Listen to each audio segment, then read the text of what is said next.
Abeka, Masterbooks, the good and the beautiful.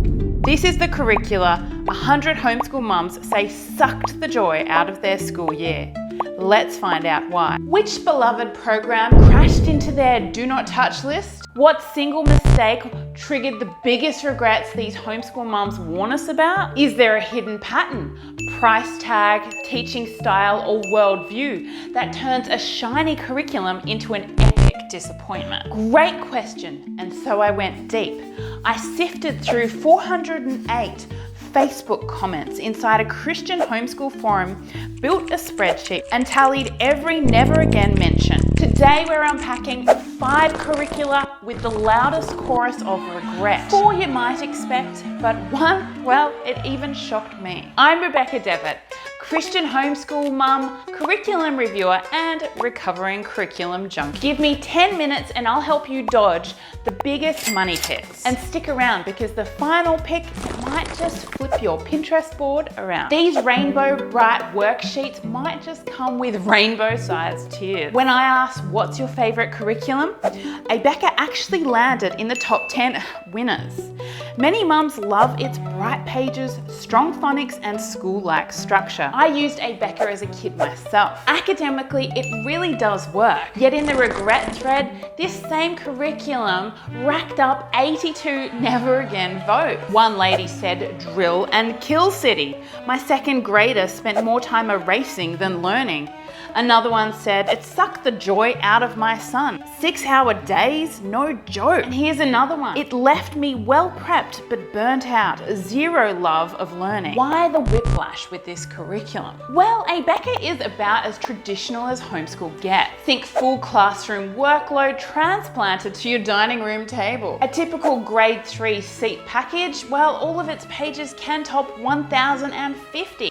And so if you're picturing flexibility, think again. The secret sauce though, if you do want to use this curriculum, is selective skipping. Keep the stellar phonics and colourful readers, but bake in flexibility by tossing busy work pages before they land on the desk. Some other alternatives to this curriculum that don't have quite the same rigour is BJU Press, which is what I use, or Christian Light Education, which is more offline and gets a lot of rave reviews. Saxon usually lives on every most loved math list. Yet in our regret list, there were 74 mums who said, ditch it. One homeschool mum said, we hated it. Math became public school detention at home.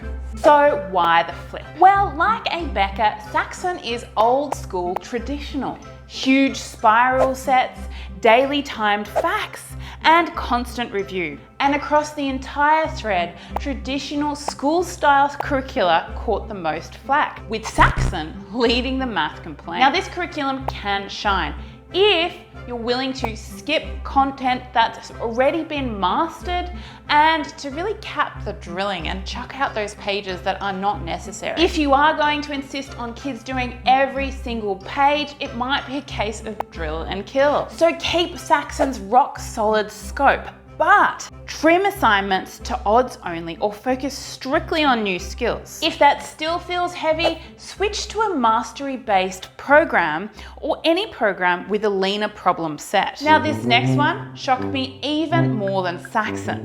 Masterbooks ranks as a huge favourite for many families, including myself. Yet it clearly ruffled some feathers in our survey. So if you love Masterbooks, should you keep using it if a chorus of mums say they would avoid it? Well, what were the complaints? Let's take a closer look. One mum put it like this. She said, is gentle just a code for 2 grades behind? Now, Masterbooks gathered 65 too low votes, mostly around language arts and math. One mum said, 3rd grade language arts, still reviewing the alphabet, way too low. Another said, we spiraled backwards. Placement tests showed a full grade gap. Another said, too slow and dull, my kids turned out. And another said, tried so hard to love it, but I felt 1 to 2 grades behind and unstructured. Mums also reported having to jump 1 to 2 levels up just to meet state benchmark. But in my own experience, Masterbooks is still pretty easy to use and fairly open and go. You can always skip the printables if they do feel like busy work too. So does that mean you should stop using Masterbooks?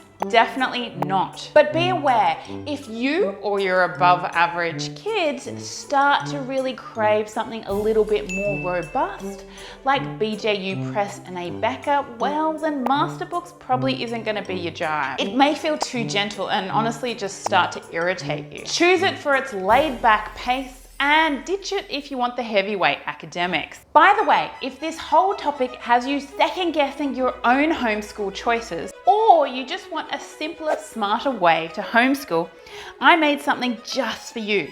It's called the Homeschool Parenting Program, and it's designed to help you homeschool with more confidence and way less overwhelm. It's everything I wish I had when I started homeschooling, and it's helped tons of families already.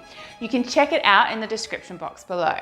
Now, the next curriculum we're going to talk about, it garners a lot of love and hate. I've seen videos titled "Why We're Not Going Back" right next to glowing testimonial reviews. Here were some of the comments that landed it on the avoid list. Some mums said for this one, you want to pay hundreds per semester just to chant facts. Another said, we spent 4 years in the classical conversations community.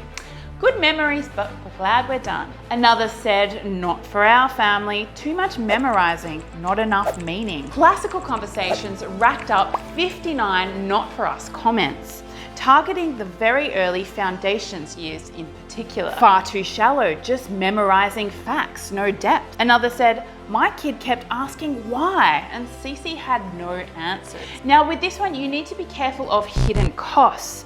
Tuition, guide, and mandatory extras can push a single year past 1,000, and you still have to purchase separate math and language arts. Now don't get me wrong, fans swear by the upper challenge levels, and many families bail in elementary years when rote memory feels disconnected. Now, classical education is actually designed that way. During the early grammar years, kids are simply stockpiling lots of different facts that they'll use in the later logic and grammar stages of classical education. The probing why questions are supposed to bloom in the middle logic stages. Now, if your family isn't expecting that delayed payoff, then the method can feel quite frustrating, and you may jump ship before the real depth starts to show. If you love the trivium and the community days, and you're willing to do a little bit of extra stuff at home, then CC really can shine. If you want to reach your exploration of K to 6,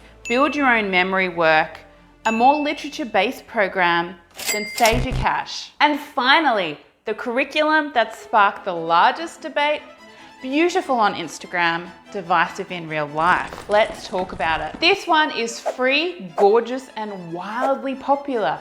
But is it hiding deal breaker flaws? The Good and the Beautiful drew the single largest debate thread, 150 comments and counting. One mum said, it's Mormon, full stop. Another said, teaches that the US is a democracy, not a republic, worldview drift. Another said, tons of moralism, but no Jesus grace message. Some also warned about a bit of an academic gap that rose later on in the curriculum. Parents adore the artwork, but many bail by grade 5 when math suddenly leaps ahead or language arts slows to a crawl. Also, let's talk doctrine. If doctrine matters, and it should if Jesus is the way, the truth, and the life, then you'll be wearing the red pen hat on many different occasions. That's because the writer of The Good and the Beautiful attends the LDS, some people call it the Mormon Church. The result? Well, it's plenty of God talk, good morals, and even some Bible verses, but very little gospel. Your child won't come away knowing the saving work of Christ. And for most Christian parents, it should be a deal breaker. Finding a truly gospel-centered curriculum isn't optional. It's mission critical for every Christian homeschool. Don't leave your child's faith formation to chance. I've packed an entire video with rock solid, Christ exalting alternatives. So tap this video to have a look at those alternatives right now.